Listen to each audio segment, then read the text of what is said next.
पुराणों में वर्णित है। अयोध्या के सूर्यवंशी राजा सगर, उनके 60 हंहार पुत्र थे जो बलशाली और पराक्रमी थे।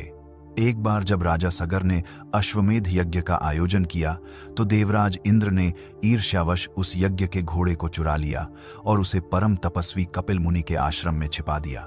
घोड़े को ढूंढते हुए सगर के पुत्र उस आश्रम में पहुंचे और उन्होंने ध्यान मग्न मुनि को ही चोर समझा उनका घोर अपमान किया। उस अपमान से कपिल मुनि का वर्षों का तप और क्रोध जाग उठा। उनके नेत्रों से निकली अग्नि ने सगर के 60 हाड़ पुत्रों को क्षण भर में भस्म कर दिया। उनकी आत्माएं मोक्ष को तरसती हुई वहीं राख बनकर रह गईं। उन्हें तब तक मुक्ति नहीं मिल सकती थी जब तक कि स्वर्ग की पवित्र नदी गंगा का जल उस राख को स्पर्श न करे। पीढ़ियां बीत गईं, परंतु कोई भी उस श्राप को मिटा न सका। फिर उस कुल में जन्म लिया राजा भागीरथ ने।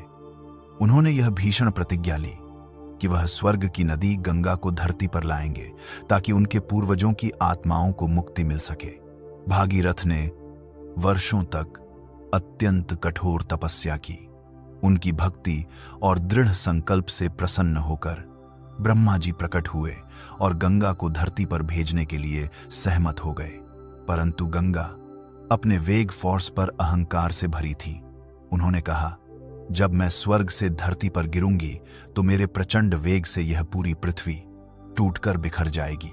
तब भागीरथ ने अपने आराध्य भगवान शिव को पुकारा और फिर जब गंगा स्वर्ग से एक विराट भयंकर जलप्रपात के रूप में उतरी तो वह सीधे जाकर भगवान शिव के जटाजूट मैटेड लॉक्स में समा गई। शिव ने उस अथाह गर्जन करते हुए वेग को अपनी जटाओं में बांध लिया और उन्हें एक कोमल धारा के रूप में धरती की ओर प्रवाहित किया। राजा भागीरथ आगे आगे चले, गंगा उनके पीछे पीछे। वह जिस मार्ग से गुरी वह भूमि पावन हो गई।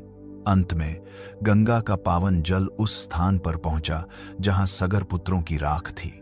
जैसे ही जल ने राख को स्पर्श किया 60 हार आत्माओं को मोक्ष प्राप्त हुआ। वे शांत होकर स्वर्ग की ओर विलीन हो गईं।